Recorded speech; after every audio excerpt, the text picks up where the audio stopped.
Hello students, YouTube की इस class में आपका स्वागत है। आज का हमारा टॉपिक है अधिकतम सामाजिक लाभ का सिद्धांत। इंग्लिश में कहते हैं principle of maximum social advantage. ये जो टॉपिक है ये बीए थर्ड ईयर के स्टूडेंट्स के लिए है।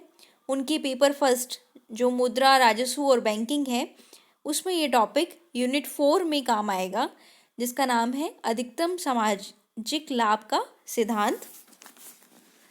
हमने जो पिछला वीडियो हुआ था उसमें पढ़ा था कि सार्वजनिक व्यय क्या होता है, सार्वजनिक व्यय का वर्गीकरण क्या है।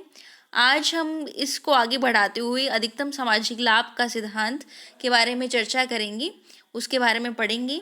ये टॉपिक बहुत ही इम्पॉर्टेंट है, आइए जानते हैं। परंपरागत अर्थशास्त्रियों के अनुसार प्रत्येक कर एक बुराई है और प्रत्येक सार्वजनिक व्यय अनुत्पादक है। जो पुराने अर्थशास्त्री थे वो ये कहते थे कि कोई भी टैक्स है वो एक बुराई है, टैक्स लेना ही नहीं चाहिए, और जितना भी सार्वजनिक व्यय होगा, जितना भी पब्लिक एक्सपेंडिचर होता है वो अनुत्पादक है। यानी उनका मतलब था कि गवर्नमेंट को इंटरफेयर नहीं करना चाहिए किसी भी मैटर में। सरकार जो है वो किसी भी मैटर में हस्तक्षेप ना करे। अगर सरकार खर्चा करती है तो वो अनुत्पादक होता है और सरकार को टैक्स भी नहीं लेना चाहिए। हर टैक्स क्या है, एक बुराई है। जो पुराने अर्थशास्त्री थे वो ये मानते थे। जबकि जो आधुनिक अर्थशास्त्री हैं वो कहते हैं कि सभी प्रकार के कर तथा सब प्रकार के राजकोषीय व्यय बुरे नहीं होते। वो ये कहते हैं कि जितने भी टैक्स हैं और जितने भी राजकोषीय व्यय यानी सरकार खर्चे करती है वो बुरे नहीं होते। क्यों नहीं बुरे होते? अगर लोक वित्त से सामूहिक कल्याण को अधिकतम करने में सहयोग मिलता है। वो कहते हैं कि अगर पब्लिक फाइनेंस इस तरह से है कि इससे सोसाइटी को बेनिफिट मिलेगा, लोक वित्त ऐसा है जिससे सोसाइटी को बेनिफिट मिलेगा, तो क्या होता है, ये बेनिफिशियल है लोक वित्त। तो यह उपयुक्त माना जाता है कि आज यही कारण है कि राज्य के प्रत्येक क्षेत्र के बढ़ते हुए हस्तक्षेप से पुरातन विचारधारा का स्वतः खंडन हो जाता है। दोबारा सुनिए, जो पुराने अर्थशास्त्री हैं वो ये मानते थे कि जितने भी कर हैं वो क्या है, एक बुराई है और सार्वजनिक व्यय अनुत्पादक होता है, सार्वजनिक व्यय करना ही नहीं चाहिए। जबकि आधुनिक अर्थशास्त्री इस बात को मानते हैं कि कर और राजकोषीय व्यय बुरे नहीं होते, क्योंकि इसका जो ऑब्जेक्टिव है वो सोसाइटी का बेनिफिट होता है। अब सरकार क्या है, जितनी भी स्कॉलरशिप प्रोग्राम्स लगाती है, गरीबों के उत्थान के लिए जो भी प्रोग्राम्स चलाई हैं, अब कोरोना टाइम पीरियड में भी आप देख लीजिए, आत्मनिर्भर भारत, प्रधानमंत्री गरीब कल्याण योजना, कितनी ही ऐसी योजनाएं हैं जो भारत सरकार ने चलाई हैं। क्या ऑब्जेक्टिव है इसके पीछे? इसके पीछे ऑब्जेक्टिव है सोशल वेलफेयर, कि समाज का कल्याण हो, लोग गरीबी से उभरें। जो भी स्किल डेवलपमेंट प्रोग्राम्स चल रही हैं उसका क्या ऑब्जेक्टिव है? उसका ऑब्जेक्टिव है कि लोगों में कौशल डेवलपमेंट हो, स्किल डेवलपमेंट हो, जिससे जिससे वो रोजगार के लिए आगे बढ़ सकें। और टैक्स क्यों लेती है गवर्नमेंट? टैक्स लेती है उन लोगों से जिनके पास मनी है और डिस्ट्रीब्यूट करती है सोसाइटी को जिनके पास नहीं है। तो ये जो है कल्याण की भावना के साथ लोक वित्त जो है वो बुरा नहीं होता, ऐसा कौन मानते थे? आधुनिक अर्थशास्त्री मानते थे। अब ये देखिए अधिकतम सामाजिक लाभ का सिद्धांत। अधिकतम सामाजिक लाभ का सिद्धांत, इस सिद्धांत का प्रतिपादन ब्रिटेन के अर्थशास्त्री डॉक्टर डॉल्टन ने किया। ये जो डॉल्टन थे ये ब्रिटेन के अर्थशास्त्री थे। कई बार एग्जाम्स में क्वेश्चन पूछा जाता है कि अधिकतम सामाजिक लाभ का सिद्धांत किसने दिया है, तो इस सिद्धांत का प्रतिपादन किसने किया है? डॉल्टन ने। उनके अनुसार सार्वजनिक वित्त की सर्वोत्तम प्रणाली वह है जिसमें राज्य अपने कार्यों द्वारा अधिकतम सामाजिक लाभ की प्राप्ति करता है। डाल्टन ये मानते थे कि सार्वजनिक वित्त की सर्वोत्तम प्रणाली कौन सी है? वो वह है जिसमें राज्य अपने कार्यों द्वारा अधिकतम सामाजिक लाभ की प्राप्ति करता है। दूसरे शब्दों में राज्य अपनी आय व्यय पद्धति से जो भी उसको इनकम प्राप्त होती है और जो एक्सपेंडिचर खर्चा करता है वो से जनता में अधिकतम संतुष्टि और न्यूनतम त्याग के सिद्धांत को मूर्त रूप प्रदान कर सके, तो लोक वित्त से अधिकतम सामाजिक कल्याण संभव हो सकेगा। डाल्टन ये मानते थे कि इनकम और एक्सपेंडिचर इस प्रकार हो कि जिससे तो मैक्सिमम तो मिले हमें सेटिस्फेक्शन। ये पॉइंट बहुत इंपॉर्टेंट है, इसी से हम आगे सिद्धांत के बारे में पढ़ेंगे। मैक्सिमम क्या मिले, सेटिस्फेक्शन मिले, और न्यूनतम त्याग हो। भाई अगर हम टैक्स पे करें तो हमें त्याग कम से कम हो, और अगर सरकार हम पे खर्चा कर रही है तो हमें ज़्यादा से ज़्यादा संतुष्टि मिले, ये मतलब है। तो लोकवित्त से अधिकतम सामाजिक कल्याण संभव हो सकेगा। इस प्रकार सार्वजनिक वित्त का मूल उद्देश्य अधिकतम सामाजिक लाभ की प्राप्ति करना है। इस जो पैराग्राफ है, इसमें पहला क्वेश्चन क्या अराइज हुआ यहाँ पर कि अधिकतम सामाजिक लाभ का सिद्धांत दिया किसने है? डॉक्टर डाल्टन ने दिया है। उनका क्या मानना है?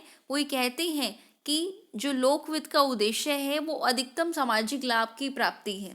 मैक्सिमम क्या हो? सोशल एडवांटेज हो। अधिकतम सामाजिक लाभ की प्राप्ति लोकवित्त का प्रमुख उद्देश्य है। उनके अनुसार सार्वजनिक वित्त की सर्वोत्तम प्रणाली वह है जिसमें राज्य अपने कार्यों द्वारा अधिकतम सामाजिक लाभ की प्राप्ति करता है। देखिए, लेमैन लैंग्वेज में मैं आपको समझाऊं कि इनकम और एक्सपेंडिचर इस प्रकार होना चाहिए कि जब एक्सपेंडिचर हो, जब सरकार खर्चा करे तो हमें लगे कि सरकार हम पे कर रही है, ये फील होना चाहिए, सेटिस्फेक्शन हमें ज़्यादा से ज़्यादा मिलना चाहिए। और जब हम टैक्स पे करें तो हमें ऐसा लगना चाहिए कि बहुत कम त्याग हुआ है, कुछ भी नहीं, कुछ भी दिया नहीं, उससे ज़्यादा हमें संतुष्टि मिली है। तो मैक्सिमम सोशल एडवांटेज, और प्रिंसिपल दिया है किसने? डाल्टन ने। अधिकतम सामाजिक लाभ का सिद्धांत। अधिकतम सामाजिक लाभ का सिद्धांत डॉक्टर डाल्टन के अनुसार सार्वजनिक व्यय प्रत्येक दिशा में उस सीमा तक बढ़ते रहना चाहिए जब तक कि इस व्यय से उत्पन्न होने वाला संतोष राज्य द्वारा लगाए गए करों से उत्पन्न होने वाले असंतोष के बराबर ना हो जाए। यह सीमा ही राजकीय आय तथा राजकीय व्यय में वृद्धि करने की आदर्शतम सीमा है। मैंने जो आपको पिछली स्लाइड में पढ़ाया कि जो सेटिस्फेक्शन है वो ज़्यादा होना चाहिए और त्याग जो है वो न्यूनतम होना चाहिए। देखिए, लोकवित्त के दो प्रकार के कार्य होते हैं। पहला होता है आय प्राप्त करना, इनकम जो है वो प्राप्त करना, और दूसरा होता है उस आय को व्यय करना। पहले हम इनकम प्राप्त करते हैं, फिर उस इनकम को क्या करते हैं? खर्च करते हैं। सरकार इनकम कहाँ से प्राप्त करती है? आपको मैंने पहले की वीडियोस में पढ़ाया है कि गवर्नमेंट को इनकम प्राप्त करने के कई सोर्सेज हैं, जैसे टैक्स हुआ, डेट हुआ, दंड लगाया, कीमत आदि के रूप में आय प्राप्त करती है। तो समाज पर क्या पड़ता है? भार पड़ता है। यदि हम टैक्स देते हैं, दंड देते हैं, जुर्माना लगाती है गवर्नमेंट। जैसे आप जाते हैं, बाइक पर जाते हैं, हेलमेट नहीं लगाया, सीट बेल्ट नहीं लगाई, कोरोना के टाइम पे मास्क नहीं लगाया, तो इसका दंड भुगतना पड़ता है। तो ये दंड क्या है? सरकार की इनकम होती है, और इस आय को सार्वजनिक कार्यों पर व्यय किया जाता है। ये इनकम जब सरकार कलेक्ट करती है तो एक्सपेंडिचर किया जाता है सार्वजनिक कार्यों पर। कहाँ कहाँ करती है सरकार? पेंशन योजनाएं जितनी भी चलाती है, स्कॉलरशिप्स देती है, गरीबों के कल्याण के लिए, बेरोजगारी के लिए जो भी योजनाएं चलाती हैं, तो ये सार्वजनिक कार्यों पर व्यय किया जाता है। तो समाज को लाभ और उपयोगिता मिलती है। समाज, सोसाइटी क्या है? लाभान्वित होती है, उसको यूटिलिटी मिलती है। अतः सरकार को अपनी आय तथा व्यय में इस प्रकार समायोजन बिठाने का प्रयत्न करना चाहिए कि समाज को व्यय से मिलने वाली उपयोगिता आय को प्राप्त करने से प्राप्त उत्पन्न अनुपयोगिता से अधिक हो। कि कैसे बैठाना चाहिए कि सरकार जो है वो खर्चा करने से जो उपयोगिता मिल रही है, सरकार को खर्चा करने से जो उपयोगिता मिल रही है, आय से प्राप्त अनुपयोगिता से अधिक हो। इनकम जो है, जहाँ हम टैक्स कटवाते हैं तो थोड़ा क्या बहुत परेशानी होती है, जुर्माना लगता है, दंड लगता है, लेकिन वो परेशानी जो है उससे क्या हो, जो सरकार खर्चा करे उससे ज़्यादा संतुष्टि मिले। इस प्रकार उस परेशानी को क्या होना चाहिए? ओवरकम हो जाना चाहिए। तो डॉक्टर डाल्टन कहते हैं कि राजकीय व्यय प्रत्येक दिशा में उस सीमा तक बढ़ते रहना चाहिए, जो गवर्नमेंट एक्सपेंडिचर है उस सीमा तक बढ़ते रहना चाहिए जब तक कि इस व्यय से उत्पन्न होने वाला संतोष, जब तक कि ये जो एक्सपेंडिचर होने जा रहा है उससे उत्पन्न होने वाला संतोष राज्य द्वारा लगाए गए करों में उत्पन्न होने वाली असंतोष के बराबर ना हो जाए। यह सीमा ही राजकीय आय, राजकीय व्यय में वृद्धि करने की आदर्शतम सीमा है। मुझे उम्मीद है कि आप इस पॉइंट को समझ गए होंगे। एक सिंपल लेमैन लैंग्वेज में आपको बताऊं कि जो खर्चा करे सरकार उससे जो हमें संतोष उत्पन्न हो, और जो हमारे हमसे पैसा ले उससे उत्पन्न होने वाले असंतोष से ज़्यादा होना चाहिए। सिंपल सी भाषा में मतलब यही है। आइए देखते हैं इस सिद्धांत में है क्या। इस सिद्धांत का मुख्य आधार सीमांत उपयोगिता नियम तथा सीमांत त्याग नियम है। मुख्य आधार क्या है? सीमांत उपयोगिता नियम, मार्जिनल यूटिलिटी और मार्जिनल सेक्रीफाइस। कर के रूप में जनता को कष्ट झेलना पड़ता है, जनता को कष्ट झेलना पड़ता है। आप सभी इससे परिचित ही हैं कि जब टैक्स लगता है तो पेन होता है, और त्याग करना पड़ता है और टैक्स देना भी पड़ता है।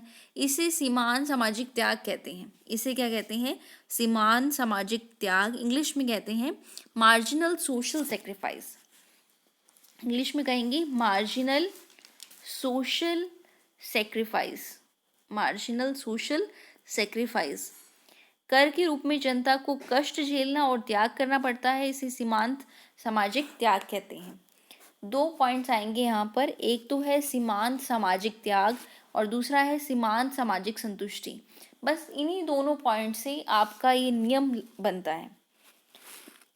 कोई भी डायग्राम बनाने के लिए, कोई भी नियम के लिए 2 वेरिएबल्स होते हैं। इस मैक्सिमम सोशल एडवांटेज, अधिकतम सामाजिक लाभ सिद्धांत में 2 वेरिएबल्स कौन से हैं? सीमांत सामाजिक संतुष्टि और सीमांत सामाजिक त्याग। सीमांत सामाजिक संतुष्टि और सीमांत सामाजिक त्याग।